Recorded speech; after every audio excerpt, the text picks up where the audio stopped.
So, may I ask you a few questions? I'm not bothered. What could be worse? Do you know Nurse Dorothy Crane from the Pembroke Hospital? I'd like to know more about her. Yes, I know her. She came here to examine me when I was very sick. She said I should go out more.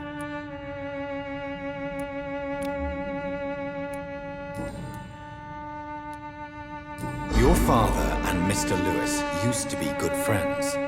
What happened, Harry? I was young then. I don't remember Mr. Lewis ever coming back again after my mother died. Or was it after my father started bullying him? I don't know.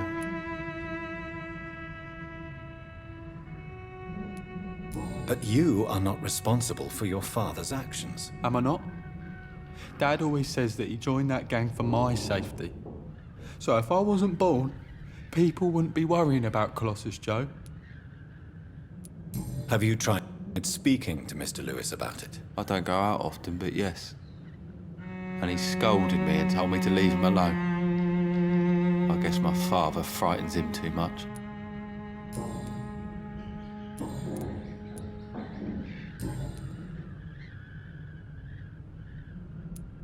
How do you feel? I'm fine. I mean, it's not easy every day, but I'm fine. I'm just tired of being sick all the time. If only I could be tough like... well, you know.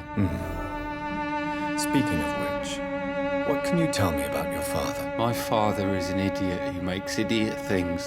That's all I have to say. Forgive my bluntness, young man, but you don't seem happy living in Whitechapel. Why should I? I never wanted to come here in the first place. It was my father's decision. And look around you. Does this look like a nice place to live?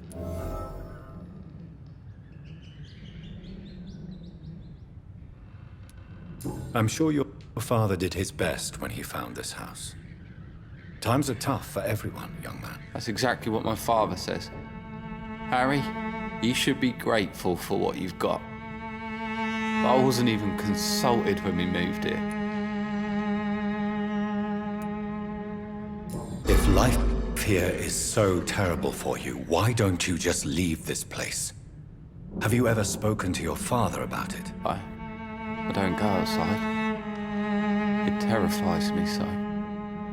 I went outside once without my father noticing and I saw terrible things. Bloody and frightening things. So that's why you stay at home all day? For fear of the epidemic? I'm not afraid of disease or death, Dr. Reed. It's the living I'm afraid of.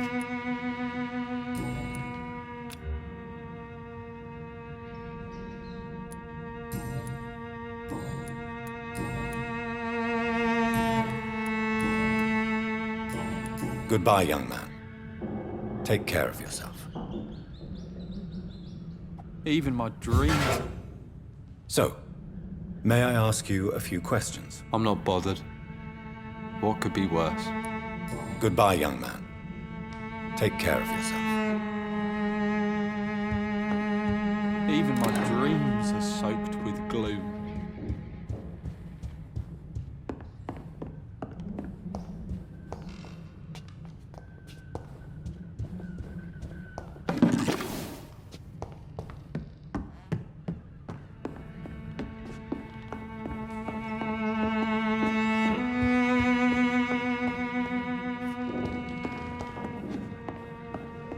It's locked, all right.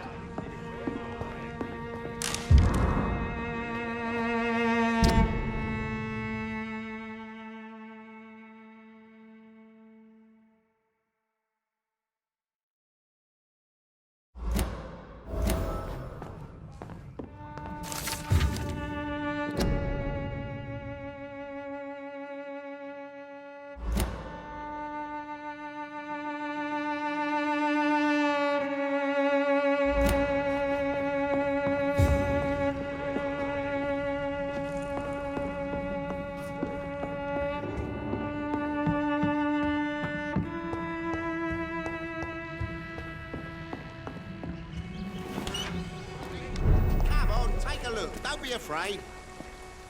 You again? What do you want this time?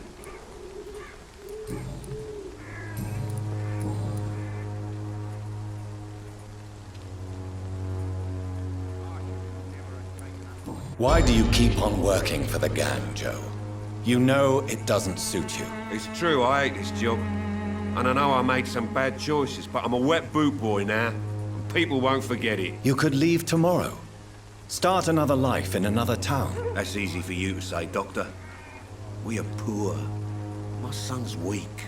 And there's no way he'll endure another disappointment. Harry doesn't seem happy living in Whitechapel. Why did you make him come here? I've always put my son's interests above everything else. Whatever he may think. Our house is small but affordable. The walls are thin, but the door is solid. You really love your son, don't you, Mr. Peterson? He's my pride and joy. Even if he hates me for the choices I make and pushes me buttons more than he should.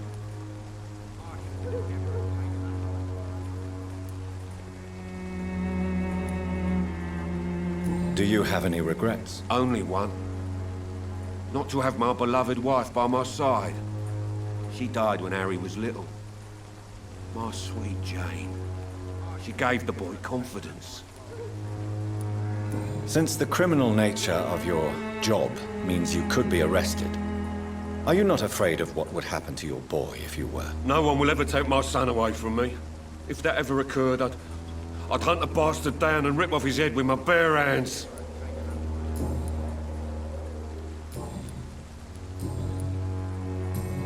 Goodbye, Mr. Peterson. Fancy buying something, sir? You never lose your focus, do you?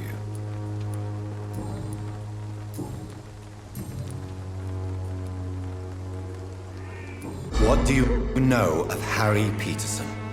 The boy seems so fragile. Not like his father at all. Harry's a good boy, but he spends most of his time complaining. He's had it tough, all right, but he needs to grow a pair. What troubles him exactly? Well, despite being his father's son, almost everything, I think. He never wanted to come to Whitechapel in the first place. Hates this place more than most of us. Right then. Show me what you have.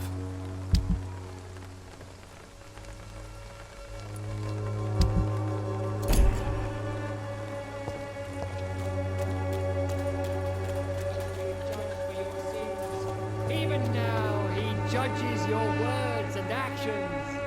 Excuse me, sir. Are you familiar with this part of town? Name's Clayton Darby, reporter. Sorry, I'm new to Whitechapel. But perhaps you could help me since you're a journalist. My name is Jonathan Reed. Dr. Reed, the famous surgeon. I'll gladly help if I'm able, sir.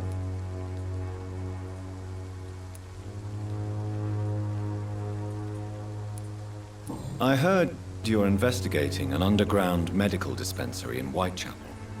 What do you know about it? Not much, I'm afraid. They are wary of strangers, and I'm not really an acquaintance of theirs. Why do you care?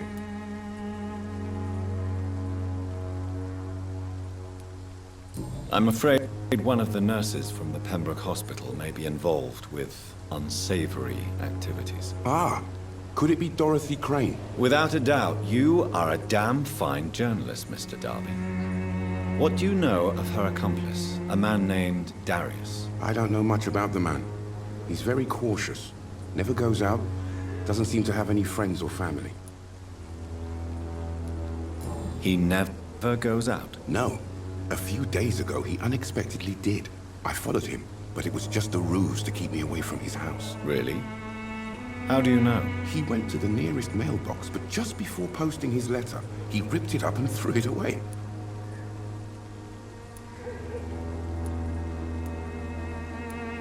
He has no relatives at all? No, except for that strange man, a poet named Richard Nithercott, who sometimes comes by.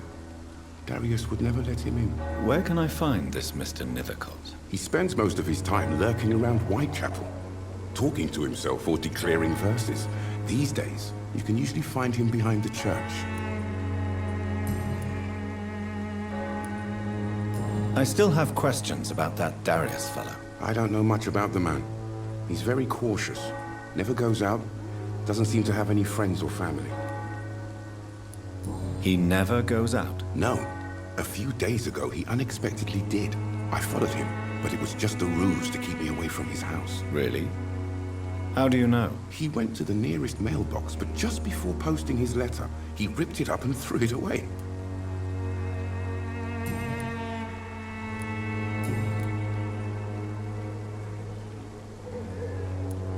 Why are the newspapers keeping silent about the Spanish influenza? It's as though none of you care. There's a war going on. People shouldn't be demoralized by news of deadly diseases. I served in France. Our top priority must be to put an end to this butchery. This war must stop now. Sir, streets are a battlefield too. An invisible and untold war is going on, and it must be stopped. Have you any idea of the danger you face in these streets at night? I've had to run and hide more than once from frenzied mobs incensed by the fever. Do you think the flu is really responsible for this, Doctor?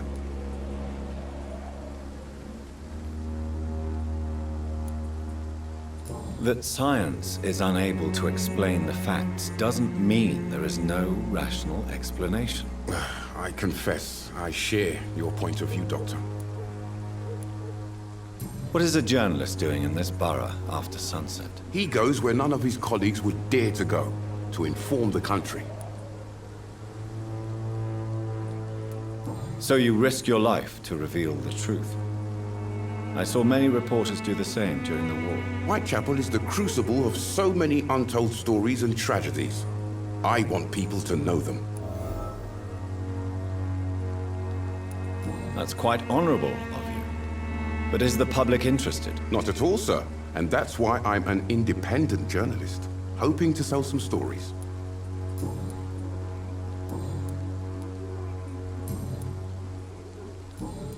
Goodbye, Mr. Darby.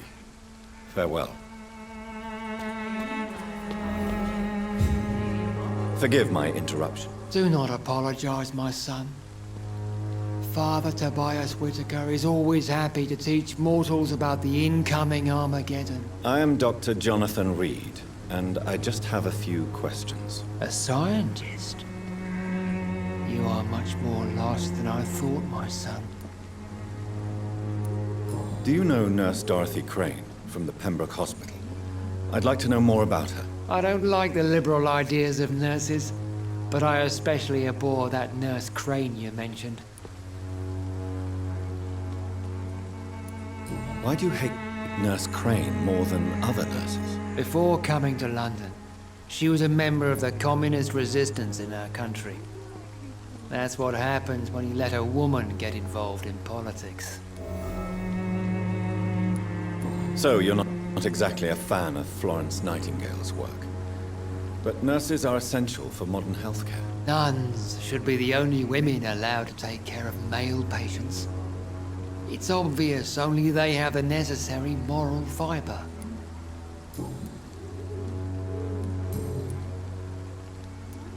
What do you mean when you say that I am more lost than you thought? All scientists are entangled in a world of causes and consequences.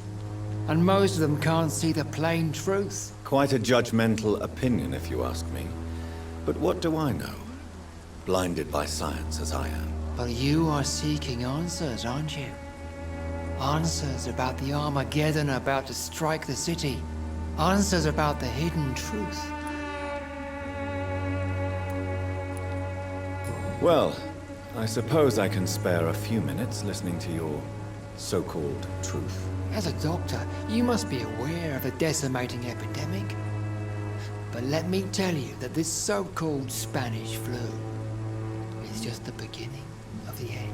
What do you mean? The beast is finally revealing itself, corrupting the flesh and the heart of men. With my own eyes I have seen them, those minions from the abyss. Really? And what would be your answer to this biblical threat? We must fight the disease before this legion outnumbers us. But not with scalpels and microscopes. No. What is left then? Cleansing fire.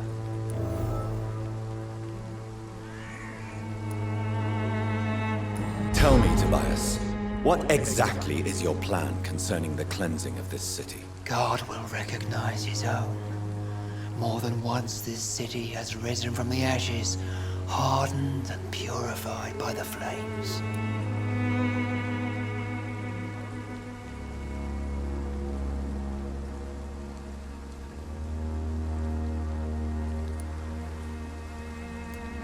Science and progress are our only hope against the monstrosity hidden behind this epidemic. See, Doctor?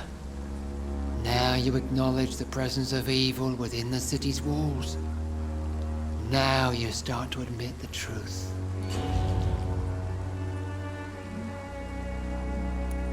Tell me, Tobias, what exactly is your plan concerning the cleansing of this city? God will recognize his own.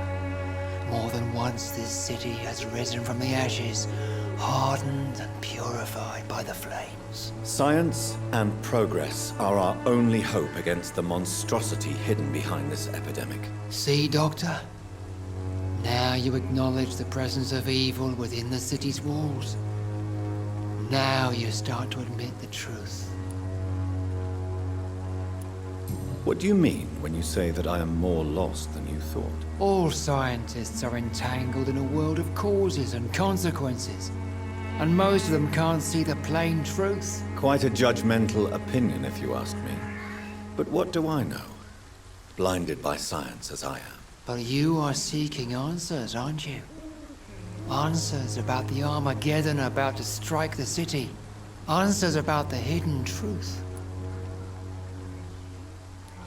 Well, I suppose I can spare a few minutes listening to your so-called truth. As a doctor, you must be aware of the decimating epidemic.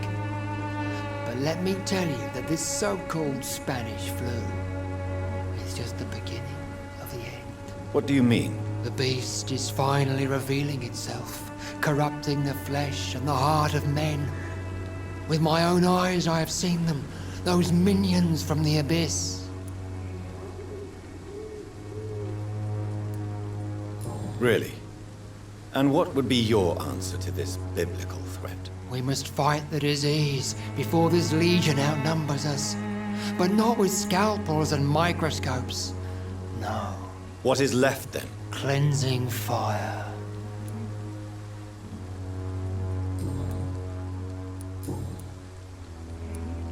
Have you any friends?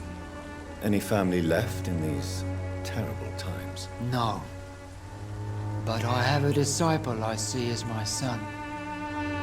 He is so devoted. I sent him to preach the good word in the heart of this corrupted city.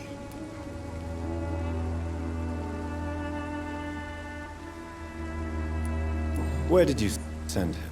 I sent Samuel to the Stonebridge Cemetery, where the pestilence and evil grows night after night.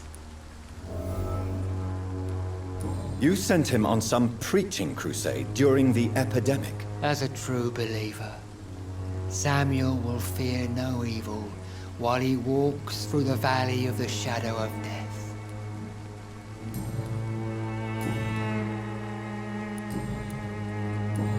I have heard enough for tonight. Goodbye.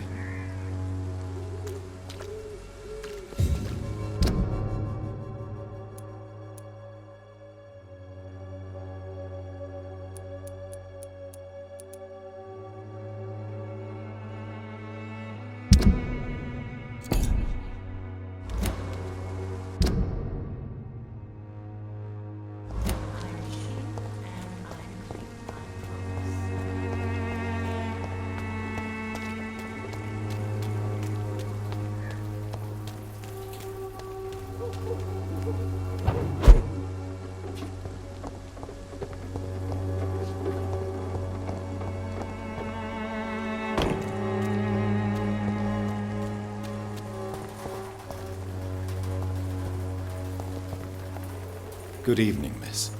I'm Dr. Reed. I'd like to ask you a few questions.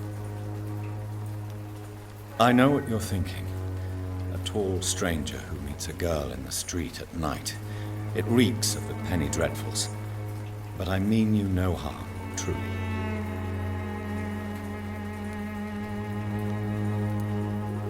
I know you understand what I'm saying.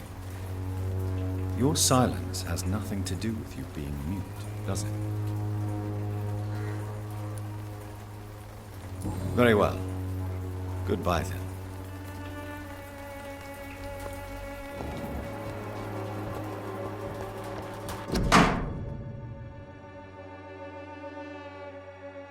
The content of Darius' letter to his children could give me more leverage to enter.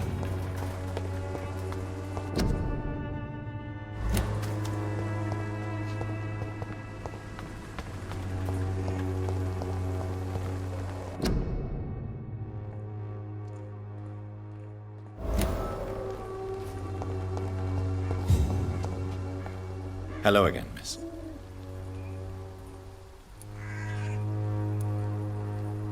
Camellia, I know you work for Dorothy Crane. Please tell me about her secret dispensary. A stubborn and mute comrade. Nurse Crane and Darius Petrescu have been clever.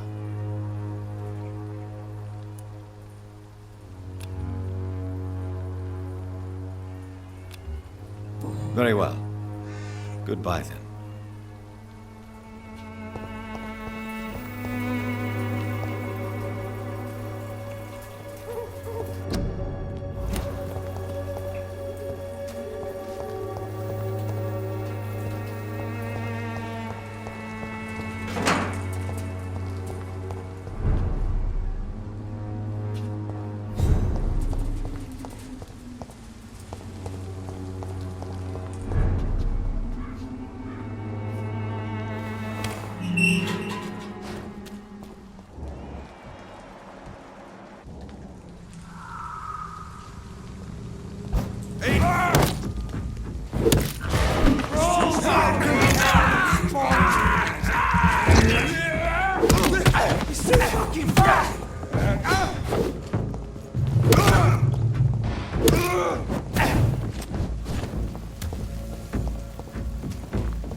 This man stunned me with his faith. His crucifix. This is not good news.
I cannot enter.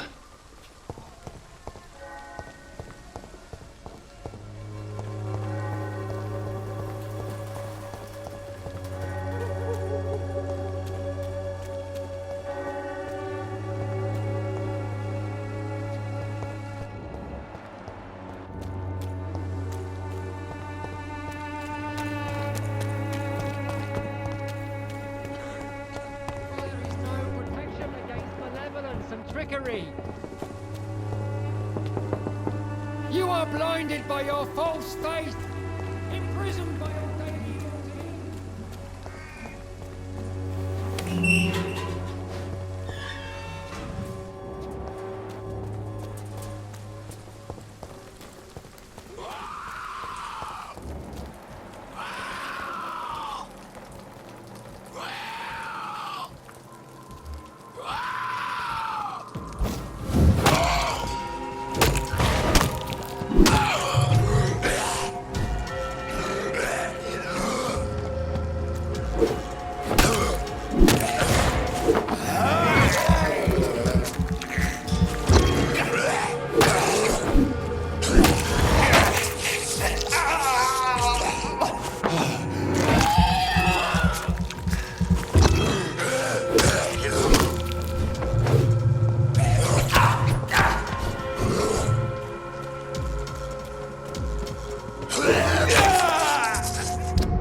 Good evening, sir. I'm Dr. Reed. I would like to ask you a few questions. Please be my guest. Although I may not be the best informant regarding this part of town, my words speak about that which the eyes cannot see. Really? Are you an artist of some kind? I'm a poet, sir. Richard Nethercott, at your service.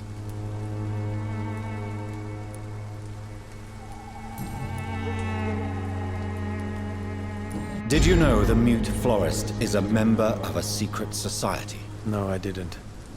But I thank you for this information, sir. For it only enriches the mystery surrounding the precious camellia. Are you not curious? Is there not more you wish to know? That girl has not an ounce of malice in her. Whatever she may be hiding, it's certain to be for the benefit of most, if not all.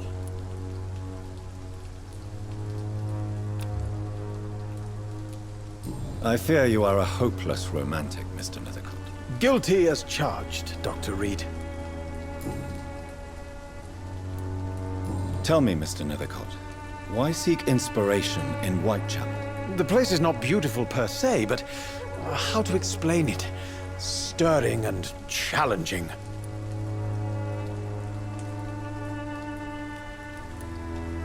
Do you not think it a little morbid? On the contrary, sir, Whitechapel is full of life, full of beauty.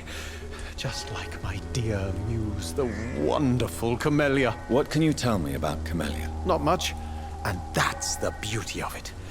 She can't speak, you know. She's a locked mystery who exhales kindness and sweetness.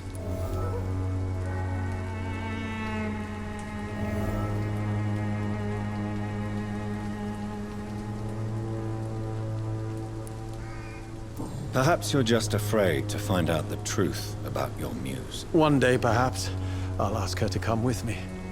But will she still be my wild flower of Whitechapel if she moves uptown? And have you ever tried to learn more about her? Where she lives, how she survives, whom she may know? Maybe I prefer she remains an enigma. Reality can be so dull, don't you think? In what way, exactly? The struggle by gaslight, the barren smiles and the arid hunger under the rain. If you say so. Such vibrant antagonism and vivid paradox, the stripped humanity raged across each street. Vivid, of course, yes. And what about the poignant distress? Oh yes, the poignant distress. You see what I mean, don't you? That's what I want to write about, and that's what Whitechapel is made of.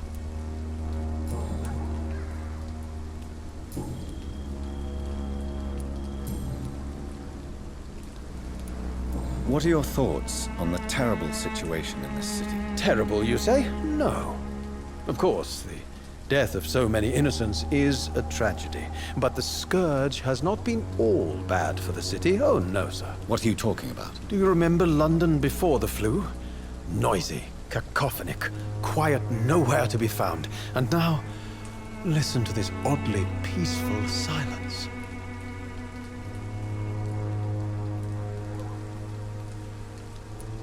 My mother loved poetry.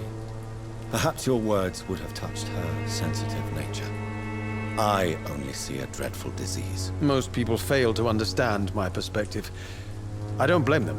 But how could I call myself a poet if I veiled my feelings?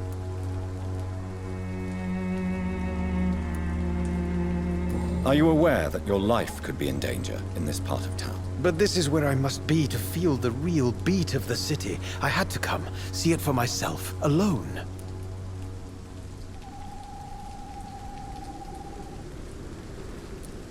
If some misfortune came upon you, who would be here to help you? Well, you for a start, my dear doctor.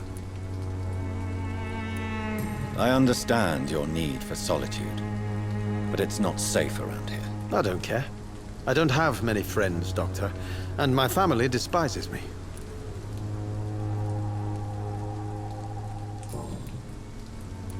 May I ask what you're doing at this hour of night, sir? Do you live here? Not at all. I'm just enjoying the pleasure of a quiet walk. Though night talks are always preferable, if you ask me. Especially with strangers.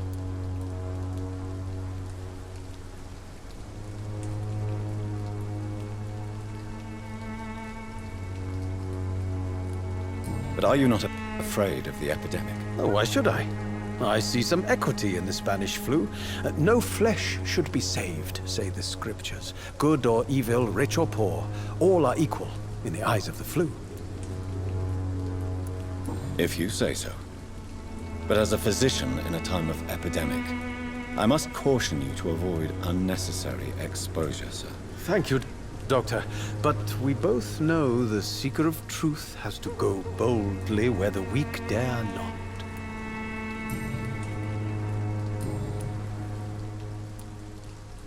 May I ask you a few questions about the district? Extraordinary part of town, is it not? I'll be glad to help you, if I can. What can you tell me about an old man called Darius? Darius Petrescu? Yes, I know him. At first, I thought he was only a small publisher. I invited him to publish my work, but his reaction was pretty clear. Not interested in your talent? Darius is an old political activist who takes delight in printing tracts and lampoons. Those communist activities only require mediocre writing skills. I'm looking for Dorothy Crane, a nurse who lives in this vicinity. Dorothy Crane. Oh, I love the name. The Crane of Whitechapel. Sounds very mysterious. But, sorry, no, never heard of her. I'll leave you alone, sir. Darius is a bit less of a mystery now. It should not be that difficult to incite him to let me in. Some of us come to this world already touched by grace.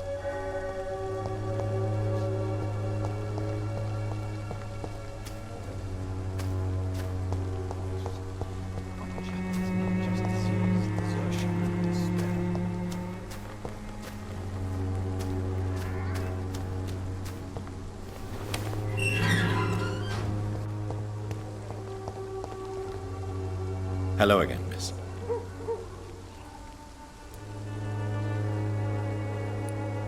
Tell me about Richard Nithercott. I understand he is quite fond of you, Camellia.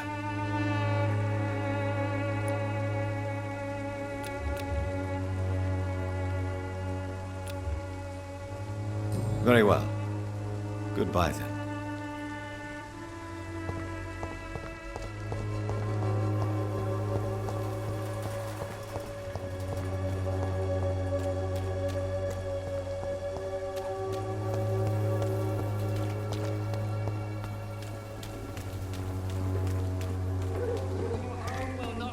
You.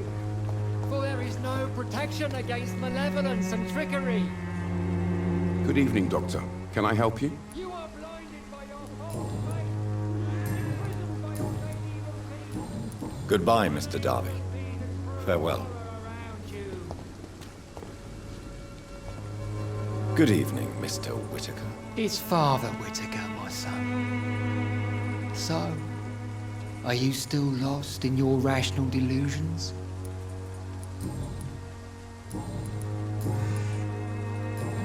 I have heard enough for tonight. Goodbye.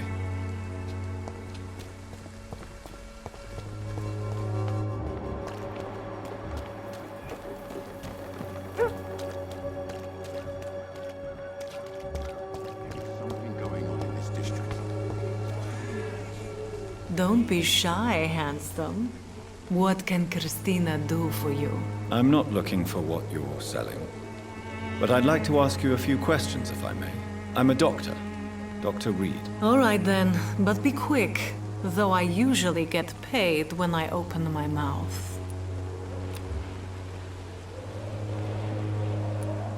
Do you know Nurse Dorothy Crane from the Pembroke Hospital?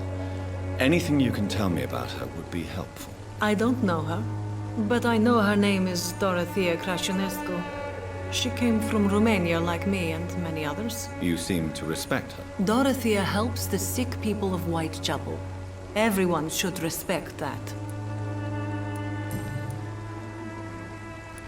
Christina, have you been examined? The epidemic is spreading fast in London, and you could be exposed. or expose others. I don't like doctors or hospitals, but I don't like you asking questions.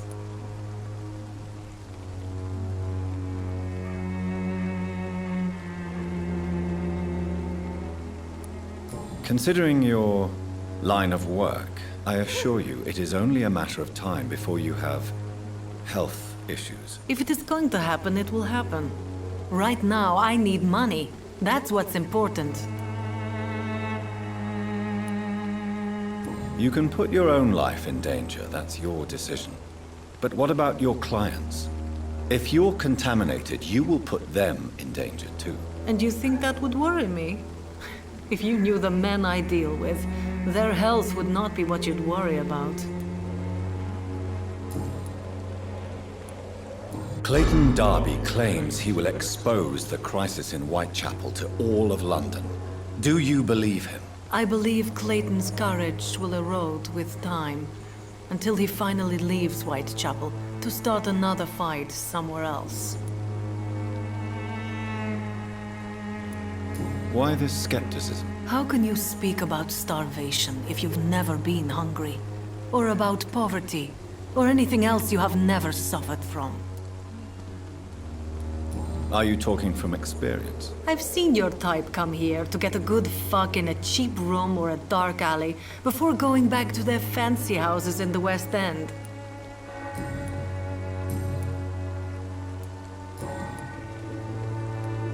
Tell me about yourself. Are you joking with me? People don't usually come to see me for conversation. I have no interest in your work. I am, however, curious as to what led you into this career. Short story. The war, exile, and England. This country is not especially welcoming. I've been refused many jobs because of where I am from. I had few options left.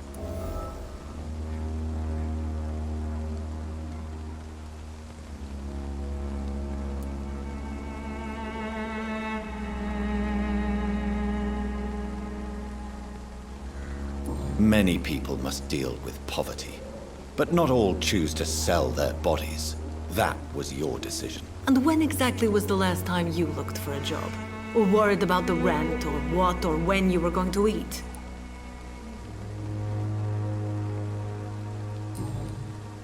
Goodbye, miss. Take care of yourself as best you can.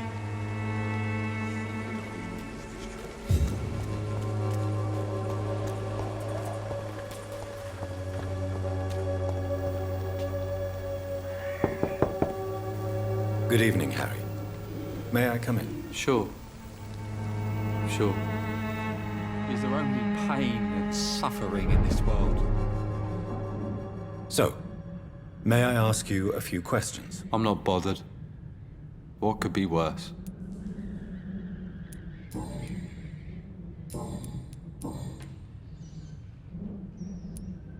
Would it ease tensions with your father if he got an honest job? Because he tried, you know. Can't say. I'd be glad if he dropped his thuggish activities, but I'm not sure it would be enough. Why is that? Sometimes I suspect it's me, Dr. Reed. Or it's this life. It's like I can't find my place.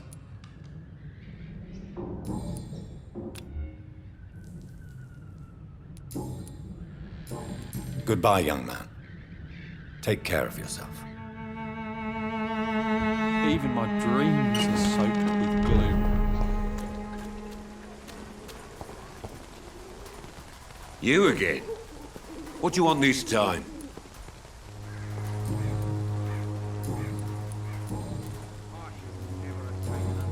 Goodbye, Mr. Peterson.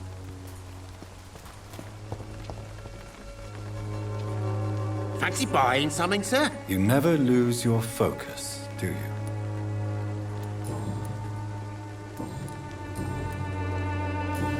Goodbye for now, Mr. Lewis.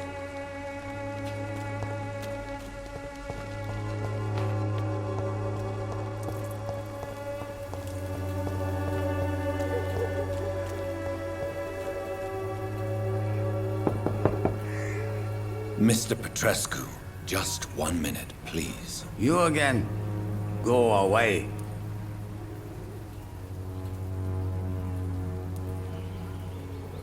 Sir, wait. Stop this nonsense. I know Nurse Crane is here. Shall we speak man to man, you and I? All right. Speak up. Don't you see we're on the same side?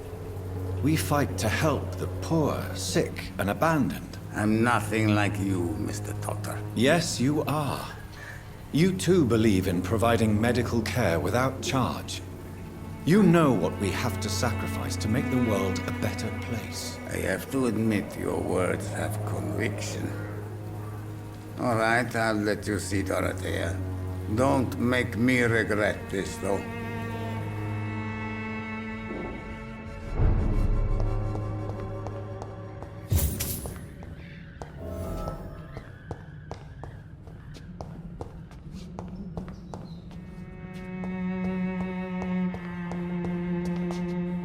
It's locked.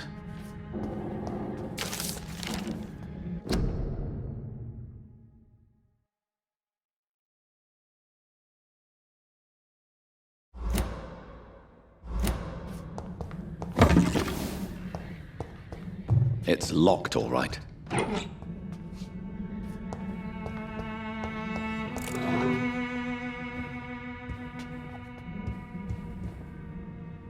If you want to talk to Dorothea, you must go across the courtyard and take the stairs. We've not been formally introduced. May I ask your name and occupation, sir? I am Darius Petrescu. I'm here to keep snitches and spies away from Dorothea.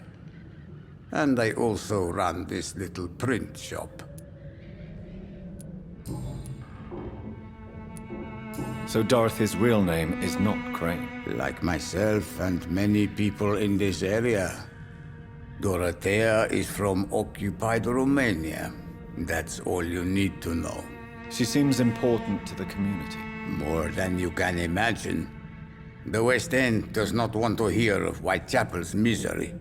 Dorothea is one of the few doing something about it.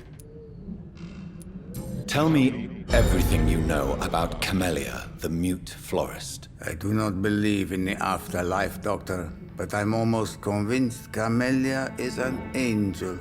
She volunteered to give out our medical leaflets.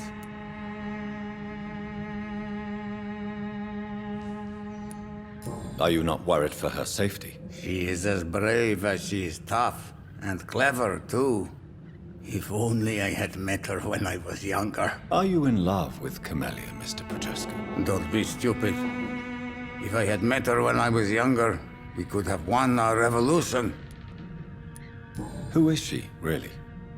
Do you know where she's from? She's not from around here, that's all we know. Camellia is not even her name. It's her favorite flower. You say she has no close family? Well, there's that awful poet who constantly follows her around like a lost puppy. A good man for sure, but a very poor writer.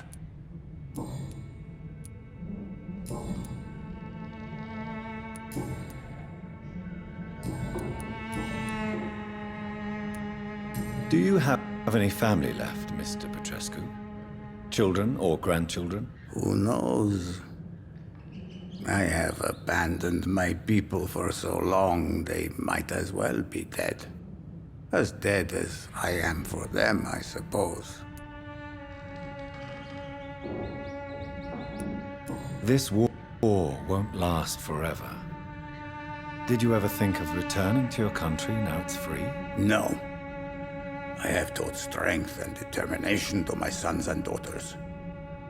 I'm an old, dying man who only has memories of better times to cherish. Don't be embarrassed, sir. If you must know, my own father disappeared many years ago, and I forgave him. It's quite awkward to talk about our families like this, but thank you, Dr. Reed. I appreciate your trust.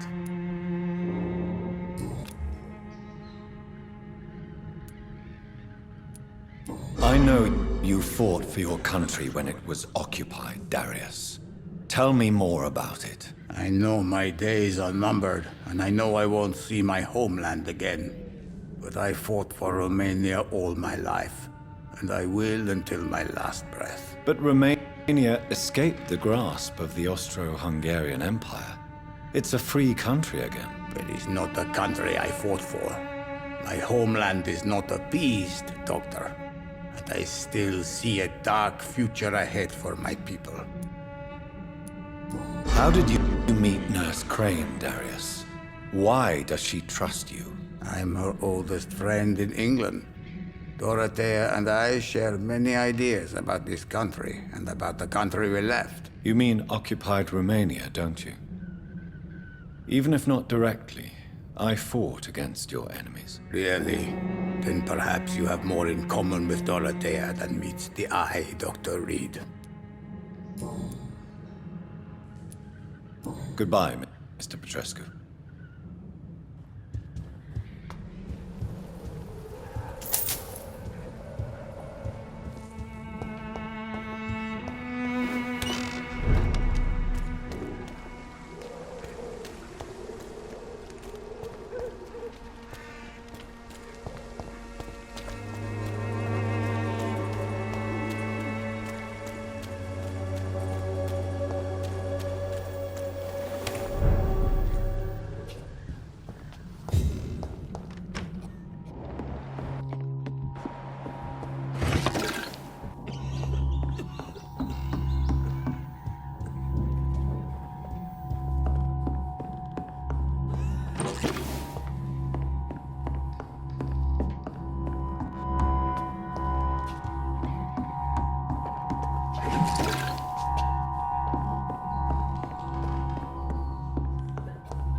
He's going into convulsions, Doctor. What do we have here, nurse? Patient Razvan Vasily. High fever running on 3 days. Complaints of dizziness, muscle aches, and head pain. Diagnosed with influenza. Treatment? Aspirin and salicin for the fever and discomfort. Liquids for dehydration, but he's having trouble keeping even water down. Thank you, nurse. Anything else I should know? He did lose consciousness this morning, but he's never had convulsions like these. He's not convulsing, he's choking. He's not getting any air. Scalpel! Hand me that scalpel! What can I do, Doctor?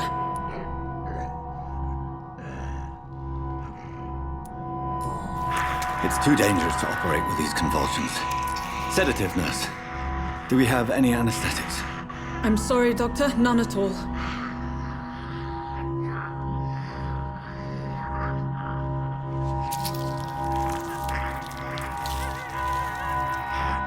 I need to perform a tracheostomy. Short pipe. That rubber tube will do. We're going to cut a passage for air through the neck. Yes, Doctor. He's breathing again, but he's coughing up blood. Internal hemorrhaging. I need to make another incision into the chest cavity to drain the fluids from the lung. Prepare another tube. A thoracostomy? Doctor, we've nothing to fight the infection. We need an aseptic environment. Don't question us. I need a drain. Now. Yes, Doctor.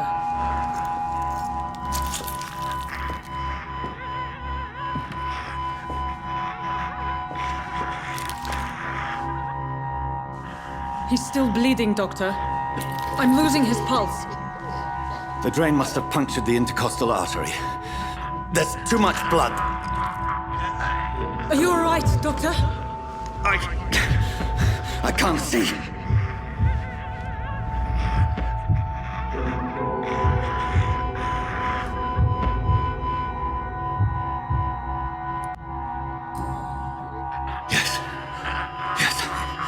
I have this, nurse.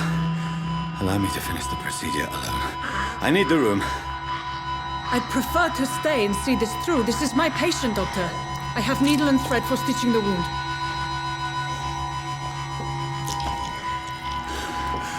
Good. The stitches are holding. How's he doing? We're losing him. We've lost his pulse. He's dying, Doctor!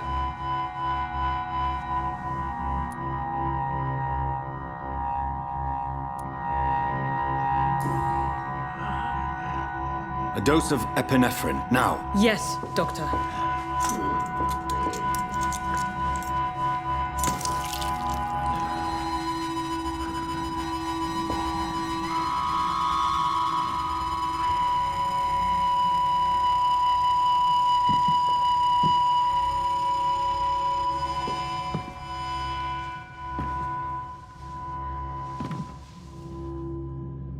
We've lost the pulse. He's gone, Doctor. Nurse, we did everything we could. Truly? Everything you could. Is that how you'll report this in your log? Is this how the war went? Piling up one poor corpse beside the next? This was not an influenza-induced seizure. I've never seen symptoms like these on the continent. Neither have I. But the previous symptoms leading up to this attack were the same, indistinguishable from the epidemic. No. There was something more vile in these reactions. Something primitive. There have been numerous reports of mental breakdowns caused by the fever that accompanies the flu itself, Doctor. Yes, but... I'd best take some samples of the blood for analysis.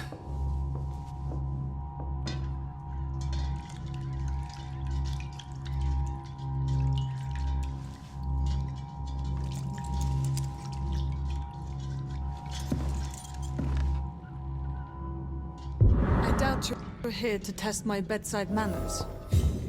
I suspect it was more than intuition alone that led you to us.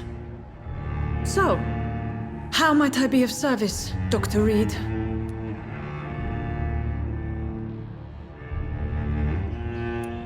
I've come to put an end to this insufferable blackmailing, Dorothy.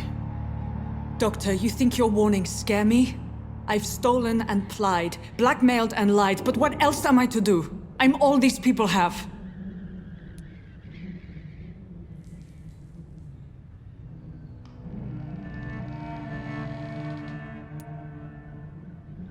Dr. Swansea is a sensible and honest man. He wouldn't have refused your friend's care at Pembroke. It's easy for you to say, Doctor. These people cannot go to the police, nor to the hospital. They don't even speak English. They depend on me for everything.